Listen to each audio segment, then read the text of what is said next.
Hey Brewtubers, Barry here. So I thought I'd record a little update video for you guys via webcam straight to YouTube, just so you guys know a little bit what's going on with me beyond me.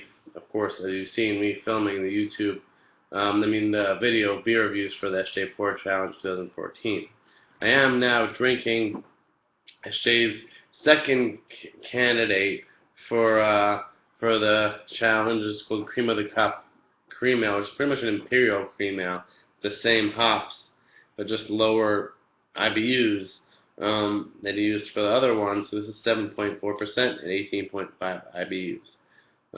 So to me, it still has that spiciness you may have seen in the review of his actual entry that I didn't love, but this one's a lot smoother and creamier and of a beer. So I kind of wish he had entered this. So although the hop character and spice character isn't my cup of beer, at least it would have been a little bit more drinkable for me per se. Overall, just a smoother beer. But that aside, I've been working on a couple really big projects this week. One is for my next beer, and one is just a good project that all of you should probably have. So I'll speak about the less significant one first, which is a brewer's log, or a written log of all your brews. You could choose to start it from a fresh, but I chose to start it from beers that I've brewed since I got my new equipment. After I got married last summer. Just to have notes written down on what went wrong, what I did right, how I would change things, and if I've tweaked the recipe already, put that recipe in there. So when I brew it, I can write in all the information.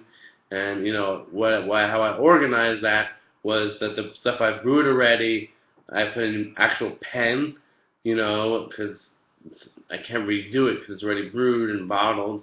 And then the stuff that I haven't brewed yet, where I've tweaked the recipe on my beersmith, I brew it in pencil. So when I actually do brew it or finalize the recipe and then brew it, I'll be able to either just check off stuff that I didn't change from what I have written there already in pencil, or just write over things as I brew it, or add it to the brewing process on brew day, just to, as a way of checking things off and what my final decisions were with the recipe and the brewing process, mash temperature, all that stuff. So I'm pretty much done adding it because I haven't brewed a ton of different batches, but I have to add my next beer, which talk about now, which is going to be my rye saison, otherwise known as Seven Blessings saison, which I brewed from a partial mash version for my wedding last summer. And although it's because I'll be brewing at the beginning of July, it might not be ready for my anniversary at the end of July, but I'm still brewing it in mind of brewing something that will be in the works within the month that I got married. So it'll still be kind of a cool way to celebrate with brewing it again. And of course this time it'll be all grain. And one special thing that I'm doing with it is in secondary. I'm going to be splitting the batch. Hopefully I'll brew like I usually do, a really full fermenter. And then after that, I'll split the beer, whether it's, my 5 gallons or 6 gallons, whatever it is. Then I'll split the batch between 2-3 gallon better bottles that I'll be buying at Bitter and Esther's when I go to pick up the ingredients next week. And then one half will be just, put it back in the fermentation fridge to clear out a little bit, and then I'll bottle it. And then the second half will be going having 5 or 6 pounds of dried apricots and Brett beer, Brett Bruxellensis, added to it and aged for about 6 to 12 months to get a nice funky rye apricot-y saison, which I think should be pretty awesome. So my first foray into the world of adding Brett and other wild bugs to beer. So it should be pretty awesome. And then lastly, as I showed you a while back from the Lamont company, after I interviewed John Palmer, this is their water testing kit that he helped them develop.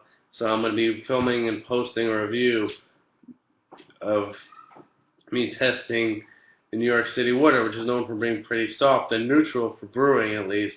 I'll be filming a video using the kit to test the water. So then in the future, if I choose to tweak the mash water profile with salts and other minerals, or adding minerals to the boil, then I'll know where the tap water from my tap in Washington Heights or Uptown Manhattan stands in terms of using it for brewing beer with. So that should be pretty cool. Overall, there's not a ton going on until I brew my next beer, but I've been enjoying the HBW Challenge beers, and the beers have been pretty good. But overall, just the process of evaluating the beers with my palate,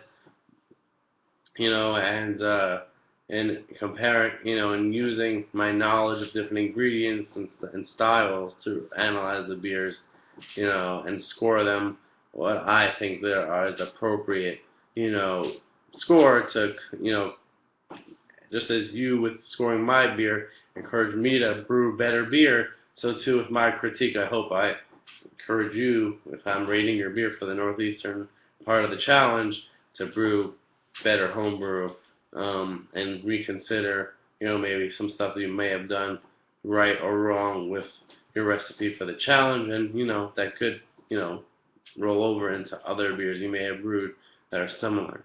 So cheers to all the participants in the 2014 HBW Challenge. Cheers to all you homebrewers who end up watching this video, and look forward to sharing more of my adventures here with you on the Brewed Palate.